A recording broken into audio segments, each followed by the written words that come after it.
வணக்கம் India glitz ரசிகர்களே, உங்களுடைய பாஸ்கி தான். இந்த தடவை நம்ம படம் எதை பற்றி பேச போகிறோம் தானே யோசிக்கிறீங்க. நீங்கள் கரெக்டாக கண்டுபிடிச்சிருவீங்களே. ஒளிவு மறைவே இல்லாத இருக்கும்போது அப்போ முகமூடியாக இருக்கும்னு நினைக்கிறீங்க. முகமூடியே தான். நான் ஃபஸ்ட்டு டெஃபினட்டாகவே நம்பி பார்க்கலான்னு ஒரு படம் சொன்னேன். அப்புறம் அட்டக்கத்தி ஓரளவுக்கு நல்லா இருந்தது. நான் ரொம்ப நல்லா இருந்தது. விஜய் ஆண்டனி பற்றி பேசியிருந்தோம். குறுக்க சில படங்கள்லாம் வந்திருந்தது. அந்த கதை எனக்கு எப்போ தெரியுதோ அப்போ நான் கண்டிப்பாக சொல்லிடுறேன் உங்களுக்கு. அது ஒரு பக்கம் இருக்கட்டும். இப்போ முகமூடி கதைக்கு வரும். முகமூடி அப்படின்னோடனே முகமூடி கொள்ளைக்காரர்கள் அப்படின்னு நிறைய நியூஸ்லாம் நீங்கள் படிச்சிருப்பீங்க. எக்ஸாக்ட்லி அதுதான் subject. Director Mysskin, written and directed by Mysskin. நிறைய க்ரைம் த்ரில்லர்ஸ்லாம் கொடுத்துருக்காரு. இந்த படம் என்ன மாதிரியான படம்? இது ஒரு என்டர்டெயின்மெண்ட்டுக்குன்னு எடுத்த ஒரு சூப்பர் நேச்சுரல் ஹீரோ படமா, இல்லை நார்மல் ஹீரோ சர்க்கம்ஸ்டான்சஸ்னால ஒரு சூப்பர் ஹீரோ ஆறாரா? என்னன்னா பேஸ் ராபரி தான். ஸோ இதுக்கு ஒரு கும்பல் இருக்குது, கள்ளக்கடத்தல் கும்பல், ஒரு கொள்ளையடிக்கிற கும்பல் ஒன்று இருக்குது. அவங்கள எப்படியாவது பிடிக்கணும்னு சொல்லிட்டு நாசர் தான் போலீஸ் சீஃபு. அவரை சொல்கிறாங்க, என்ன நீங்கள் கொஞ்சம் கூட அவங்க பாட்டுக்கு ஜாலியாக திடீர்னு போயின்னு இருக்காங்க, போலீஸுன்ற பேரில் என்ன தான் நீங்கள் பண்ணுறீங்க, நீங்கள் இப்போ ராபரன் போலீஸ் விளையாட்டு மாதிரி இருக்கே அப்படின்லாம் ஒரு போலீஸ் அஃபீஷியல் ஒருத்தர் மலையாள ஆக்சென்ட்டில் ஒருத்தர். இப்போ அந்த மோகன்லால் உன்னை போல் ஒருவனில் கமிஷனராக வந்திருப்பாருங்க. அதுக்கப்புறம் மலையாளம் போலீஸ் கொஞ்சம் வேல்யூ அதிகமாக இருக்குது போல இருக்குது. அதெல்லாம் ஓகே. இப்போ ஹீரோ ஜீவாவுக்கு இதில் என்ன ரோல் அப்படின்னு தான் நீங்கள் கேட்குறீங்க. அவருக்கு எப்படியாவது நம்ம ப்ரூஸ்லி ஆகிடணும். ஏன்னா அவருக்கும் ஒரு குரு குங்ஃபு கற்றுக் கொடுக்குறவர். வில்லன் கும்பல் பார்த்தா குங்ஃபு ஸ்கூல் நடத்துகிறாங்க. So kung fu versus kung fu. இதில் ஹீரோ எங்கே போய் மாட்டிக்கிறாருன்னா, அவருக்கு இந்த மாஸ்க்லாம் போட்டுன்னு ஹீரோயிசம்லாம் காமிக்கணும்னு நிறையா ஆசைகள் இருக்குது. எஸ்பெஷலி யார்கிட்ட? ஹீரோயின் கிட்ட தான் நம்ம நிறைய வேஷம்லாம் போட்டு காட்ட முடியும். நம்ம ஒரு சின்சியர் லவர்னு, ஆக்ஷன் லவர் அப்படின்னு காமிக்கிறாரு. ஸோ இப்படி இந்த வேஷம்லாம் போட்டுட்டு போகும்போது இது கரெக்டாக கண்டுபிடிச்சிங்க நீங்கள். கரெக்டு. கொள்ளையடிக்கிறவங்க மத்தியில் இவரை கொள்ளையடிக்கிறவன்னு போலீஸு இவரை சார்ஜ் பண்ணுறாங்க. அப்புறம் கடைசியிலையா ஏவுங்க ஃபுல் படமும் எப்படிங்க நெகட்டிவாகவே இருப்பார் ஹீரோ. கடைசியில் போலீஸ் டிபார்ட்மெண்ட் அவர்கிட்ட கேட்பாங்க, டிபார்ட்மெண்ட்டில் ஒருத்தர் கூடவா இல்லை அந்த கொள்ளைக்காரர்களை பிடிக்கிறதுக்கு?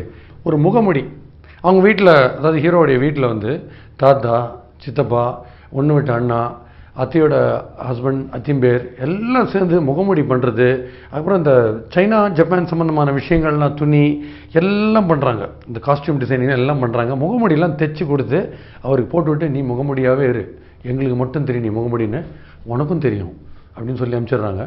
அந்த முகமூடியிலேயே அவர் வரும்போது கடைசியில் போலீஸ் டிபார்ட்மெண்ட்டில், என்டையர் போலீஸ் டிபார்ட்மெண்ட், முகமுடி எங்கள் எதிர்காலமே உன் கையில் தான், தமிழ்நாட்டை காப்பாற்ற வேண்டியது உன்னுடைய பொறுப்பு அப்படின்னு நாசர் போலீஸ் சொன்னதும், முகமுடி எப்படி காப்பாற்றுறாரு தமிழ்நாட்டை. இதில் ப்ளஸ் பாயிண்ட்ஸ் கண்டிப்பாக என்னென்னு பார்த்தீங்கன்னா, குங்ஃபு என்னதான் நீ ஊன்லாம் பண்ணால் கூட கத்தியால் ஒரு வெட்டினா மோனின்னா குங்ஃபு அது கரெக்டே அது தட அப்படின்னு சில பேர்லாம் பேசுகிறாங்கல்ல. அவங்களுக்கு நல்ல சவுக்கடி மாதிரி இல்லை ஒரு ரொம்ப ஸ்டன்னிங்கான ஒரு சீன் இருக்குது. வெட்டினா காலி அவள் தான் அப்படின்னு சொல்லும்போது ஜீவா இப்படி கை அப்படி நீட்டிட்டு, ஏன் என் கையை வெட்டுங்கடா பார்க்கலாம், நீங்கள் வெட்டிட்டீங்கன்னா நான் உங்களுக்கு வாழ்க்கை பூரா அடிமையாக இருக்கேன்டா, வாங்கடா வெட்டுங்கடா பார்க்கலாம் அப்படின்னு சொல்லும்போது ட்ரை பண்ணுறாங்க பாருங்கள். அந்த வெட்ட ட்ரை பண்ணுறவங்களே இவர் எப்படி முறியடிக்கிறார் ஸ்டண்ட்ஸில் அப்படிங்கிறச்சே ஸ்டண்ட் சீனில் அதிரடியாக இருக்குது படம். அது சூப்பரான ஒரு விஷயம். அஃப்கோர்ஸ் இது மிஷ்கின் படம்னா கண்டிப்பாக போலீஸ் டிபார்ட்மெண்ட்டில் ஒரு திருடன் இருப்பான், திருடன் டிபார்ட்மெண்ட்டில் ஒரு போலீஸ் இருப்பான். அது நடுவில் அது ஒரு இன்ட்ரெஸ்டிங் ட்விஸ்ட் இருக்குது. அதை நான் சொல்லிட்டேன்னா, என்ன சார் நீங்கள் எல்லா கதையும் நீங்களே சொல்லிட்டீங்களே அப்படின்னு நீங்கள் திட்டுவீங்க. அதனால் நான் லைட்டாக அதை சொல்லிட்டு விட்டுறேன். அந்த மாதிரியான ஒரு சீக்வன்ஸில் இருக்குது. Stunt director Tony Leung, hats off. அதாவது குங்ஃபுவை நம்ம ஆர்டிஸ்ட் குங்ஃபு ஓரளவுக்கு நல்லா ட்ரைனிங்லாம் பண்ணிவிட்டு அதில் சினிமாவுக்கு ஏற்ற மாதிரி ஸ்டண்ட்ஸ் அமைச்சு, கோரியோகிராஃபர் அவரும் கலக்கியிருக்காரு, ஸ்டண்ட் டைரக்டர் ரெண்டு பேருமே கலக்கியிருக்காங்க. ஸோ பிக்கெஸ்ட் ப்ளஸ் பாயிண்ட் படத்துலேயே பார்த்தீங்கன்னா இந்த ஸ்டண்ட்டு தான். இது எங்கெங்கெல்லாம் ஸ்டண்ட் அந்த கதைக்கு வருதோ அந்த இடத்துல எல்லாமே ரொம்ப சூப்பராக இருக்குது. வேறு அஃப்கோர்ஸ் பர்ஃபார்ம் பண்ணுறவங்க எப்படி பர்ஃபார்ம் பண்ணிருக்காங்கன்னு நீங்கள் கேட்டிங்கன்னா, நான் என்ன சொல்கிறது, ஏன்னா எல்லாருக்கும் ஒன்று முகமுடியை போட்டுடுறாங்க, இல்லை ஆடியன்ஸுக்கும் முகமுடியை போட்டுடுறாங்க. யோசிக்கிறீங்களா? ஆடியன்ஸுக்கு எப்படி முகமுடி போட முடியும்? ஏங்க 3D படத்தில் 3D கிளாஸ் போடும்போது ஒரு முகமுடி படத்தில் ஆடியன்ஸுக்கு முகமுடி போட முடியாதா? எப்படி போடுவாங்க நான் கேட்குறீங்க. இருங்க அவசரப்படாதீங்க. எப்படி முகமுடி போடுறாங்கன்னா, படத்தில் இருட்டு நிறைய இருக்குது. அதாவது எப்படி நான் சொல்கிறது, நிறைய சீனில் இல்லை லாங் ஷாட்டில். இப்போது மிஷ்கின் படத்தில் நீங்கள் பார்த்தீங்கன்னா கேமரா ஒரு இடத்துல ஃபிக்ஸ் ஆகிடும். கண்காணிப்பு கேமரான்னு சில இடத்துல வச்சுருப்பாங்க ஆஃபீஸ்லாம். அது கேமரா அங்கேயே இருக்கும். நீங்கள் நடக்கிறது, போகிறது, சமோசா சாப்பிட்றது, ஆஃபீஸில் வேலை பார்க்குறது எல்லாம் அது கண்காணிச்சினே இருக்கும். ஆனால் அது ஒரே இடத்துல இருக்கும்.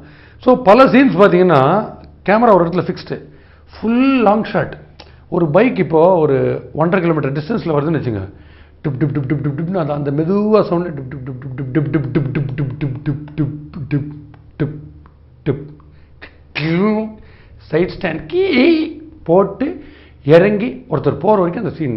ஹீரோ 1.5 கிலோமீட்டர் ஓடுறாருன்னா 1.5 கிலோமீட்டர் ஓடுறதையுமே காமிக்கும்போது சம்டைம்ஸ் என்ன ஆகுது, அப்படியே பக்கத்தில் நம்ம பார்க்கும்போது சில பேர் அப்படியே பயங்கரமாக குறைச்ச விட்டுன்னு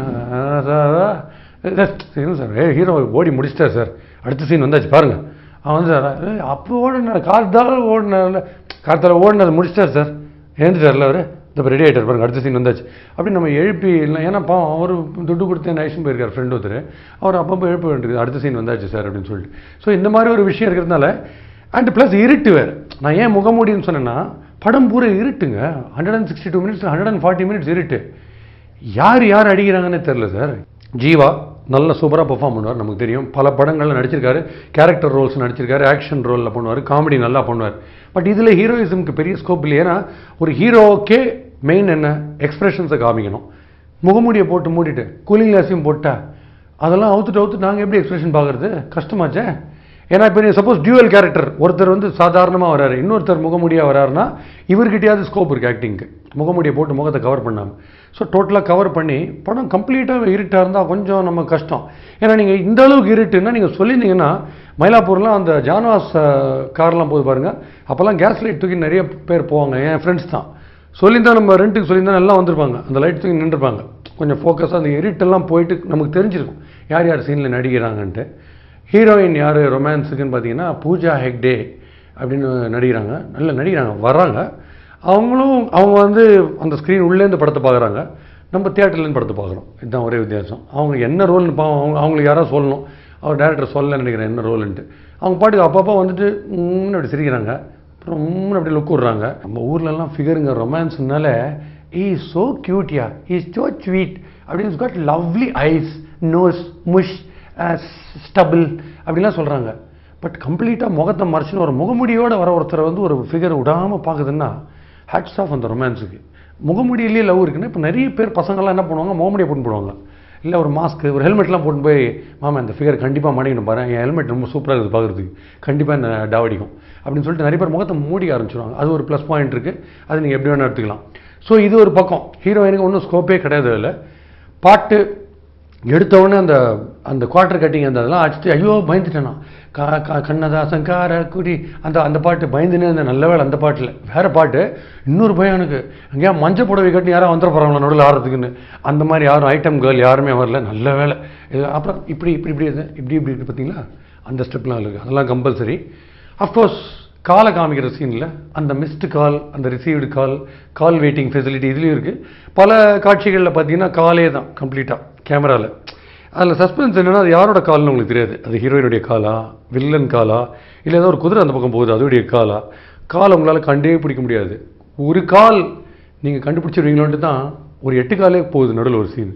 அது எதுக்குன்னு தெரில, ஒரு பர்டிகுலர் சீன் 8 கால் போகுது, திடீர்னு ஒரு கேரக்டர்ஸ் காலை தூக்கும்போது ஓ மார்ஷியல் ஆர்ட்ஸில் இது ஒரு ஸ்டெப்பு போல் இருக்குது அப்படின்ட்டு பார்க்குறாங்க. அந்த 2 கால், இந்த 8 கால், ஒரு கால் நீங்கள் கண்டுபிடிச்சா எப்படி தலை சுற்றுது எங்களுக்கு எப்படி இருக்கும்.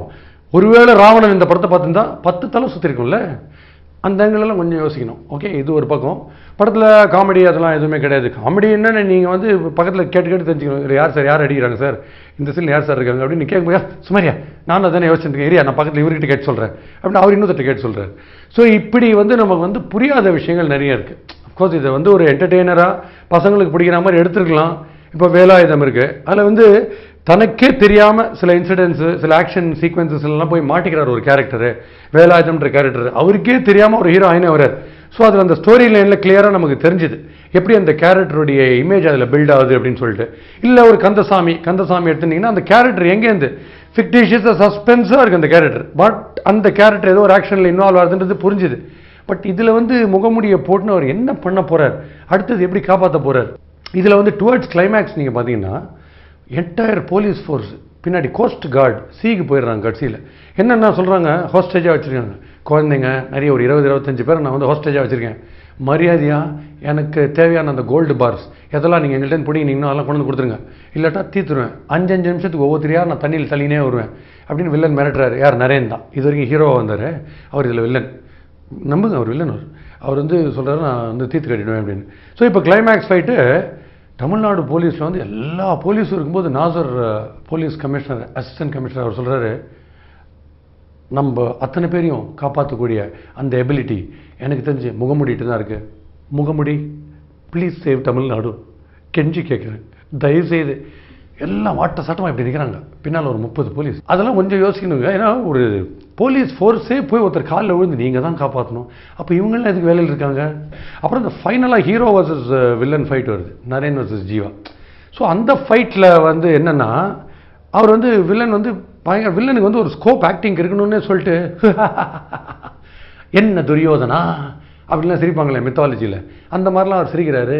ஒரு ஸ்டேஜுக்கு அப்புறம் வந்து எங்களுக்கு வந்து இந்த படத்தை சீரியஸாக ஒரு க்ரைமை தடுக்கிறதுக்கு ஒரு கேரக்டர் போகுதா, ஒரு ஹீரோ கேரக்டர் போகுதா, இல்லை இது டோட்டலாகவே கார்ட்டூன் நெட்வொர்க்கில் வர்றது படமா, அது இல்லை அவங்களே அவங்க படத்தை சட்டையர் பண்ணுறாங்களா, இது என்னென்ன புரியல ஒரு ஸ்டேஜில். ஸோ எனிவே என்டர்டெயின்மெண்ட் வேல்யூ கண்டிப்பாக இருக்குது. ஏதோ சீன்ஸ் வைஸ் வந்து ஆக்ஷன் பேக்டாக இருக்கிறதுனால, ப்ளஸ் ஸ்டண்ட் வேறு கலக்கலக்குன்னு கலக்கிருக்காரு. லியோன் அவர் கலக்கிருக்காரு இல்லையா, அவர் வந்து ப்ரூஸ் லீகிட்டே ஒர்க் பண்ணியிருக்காராம். ஸோ அது நல்லாவே தெரியுது. ஹேட்ஸ் ஆஃப் சொல்ல வேண்டியது செல்வா, அதாவது குங்ஃபுக்கு மாஸ்டர் வரார் பாருங்க ஜீவாக்கு, அவர் வந்து ரொம்ப பிரமாதமாக பண்ணியிருக்காரு அவருடைய ரோலை. அவர் குங்ஃபு ப்ராக்டிஸ் பண்ணுற அந்த சீன்ஸ்லாம் இருக்கு பாருங்க, அதெல்லாம் ரொம்ப நல்லா இருக்குது. அவர் ரொம்ப அழகாக ஃபிட்டுன்னு இருக்கார் இந்த ரோலில். அப்படி இப்படி தேடி கீடி சில விஷயங்கள் இருக்குது அப்படின்னு கண்டுபிடிக்கிறதுக்குள்ளே இவங்க டக்குனு வீடியோ கேம்ஸ் மாதிரி ஏதோ ஒன்று எடுத்து வந்துடுறாங்க. இது புரிய மாட்டேங்கிறது, யார் யாரை துரத்துறாங்க, எதுக்கு துரத்துறாங்க, இது கொஞ்சம் கிளியராக எக்ஸ்பிளைன் பண்ணிட்டா பரவாயில்ல.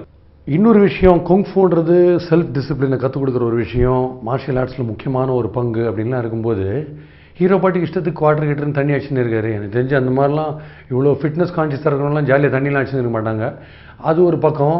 அண்டு மியூசிக் டைரக்டர் யார்? கே. அவர் இனிஷியலாக பேரா என்னன்னு தெரில, கே. அது ஓகேயா அப்படின்னு கேட்டிங்கன்னா எனக்கு அது என்ன சொல்கிறதுன்னு புரியலைங்க. ஏன்னா கண்டினியூஸாக வச்சுருக்காரு.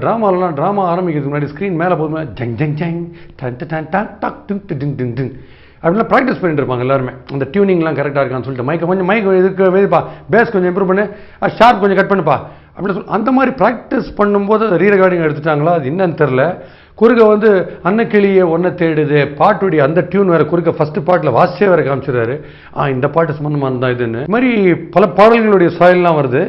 அண்டு அவங்களுக்கு மியூசிக் டைரக்டர் கே கிட்ட சொல்லிட்டாங்க போல இருக்கு, 162 மினிட்ஸ் சார் படம், நீங்கள் அட்லீஸ்ட் ஒரு 185 மினிட்ஸ் நீங்கள் வாசிச்சிங்கன்னா தான் நாங்கள் மீதி மினிட்ஸை கொஞ்சம் கட் பண்ணிட்டு 162 மினிட்ஸுமே யூஸ் பண்ணிப்போம்னு சொல்லிட்டு கொஞ்சம் மியூசிக் கொஞ்சம் ரெஸ்ட்டு கொடுத்தீங்கன்னா என்ன டயலாக் வருதுன்றது எங்களுக்கு காதில் விழும். பிகாஸ் படம் இருட்டாக இருக்கிறதுனால நாங்கள் ஆடியோவை நம்பியிருக்கோம். அங்கேயும் நீங்கள் மியூசிக் வாசினே நீங்கள் வச்சுங்களேன், எங்களுக்கு வந்து நாங்கள் லைட் மியூசிக் கச்சேரிக்கு வந்திருக்கோமா இல்லை படம் பார்க்க வந்திருக்கோமான்றது ஒரு டவுட் வந்துடுது. ஸோ அது ஒரு பாயிண்ட். கடைசியாக 2 பாயிண்ட் சொல்லணும். சம்டைம்ஸ் ஒரு full action thriller, action entertainer, action thriller, அடுத்தது என்ன நடக்க போகுது, திக்குன்னு ஹார்ட் பீட் இன்க்ரீஸ் ஆகுது, சீட் எட்ஜுக்கு நான் வரணும்னு பார்த்தா அதுக்கான ஸ்கோப் இந்த படத்தில் இல்லாமல் நான் சொன்ன டக்குன்னு அப்படியே தூக்கம் வந்துடும் சில சீன். இது ஒரு பக்கம். இப்போ இந்த லாங் ஷாட்டில் நடந்து வரதெல்லாம் சொன்ன பாருங்க, அதெல்லாம் ஹீரோ கேரக்டர் நடந்து வந்துன்னே இருக்காரு. கடைசியில் ஹோஸ்டேஜஸ் எல்லாம் சேவ் பண்ணிவிட்டு வில்லனெல்லாம் தீர்த்து கட்டினதுக்கப்புறம் தப்பன்னு தலைதறிக்க ஓடுறாரு. எங்கே ஓடுறாருன்னு தெரியல, அதில் எதுக்கு ஓடினார் லாஸ்ட்லாம் தெரியல. இந்த கேள்விக்கெல்லாம் யார் பதில் சொல்லுவாங்க? God is great. ஸோ இதை வந்து ஆக்ஷன் ஃபிலிமாக பார்க்குறதா என்டர்டெயின்மெண்ட் ஃபிலிமாக பார்க்குறதா என்னன்னு தெரியல. நான் மறுபடியும் ஒரு தடவை பார்ப்பேன் இந்த படத்தை கண்டிப்பாக. என்ன இது என்னன்னு தெளிவாக புரிஞ்சுக்கிறதுக்கு நீங்கள் எப்படி பார்க்குறீங்கன்றது உங்களுடைய இஷ்டம். பிகாஸ் இதெல்லாம் நான் உங்களுடைய டெசிஷனை வந்து நான் வந்து இன்ஃப்ளூயன்ஸ் பண்ண முடியாது. அந்த அளவுக்குலாம் நான் யாருமே கிடையாது. நீங்களே டிசைட் பண்ணிக்கோங்க. நம்ம அதை வந்து டோட்டலாக பப்ளிக் வியூலேயே விட்டுடலாம். நீங்கள் பார்த்துட்டு உங்களுடைய வியூஸ் என் கூட மேட்ச் ஆச்சான்னு சொல்லுங்கள். இது முகமூடி, இது என்னன்னு சொல்லலாம், இது ஒரு முகமூடி, ஒரு ஹீரோ கேரக்டர், பட் இது காட்டிருக்கிறது எடுபடி.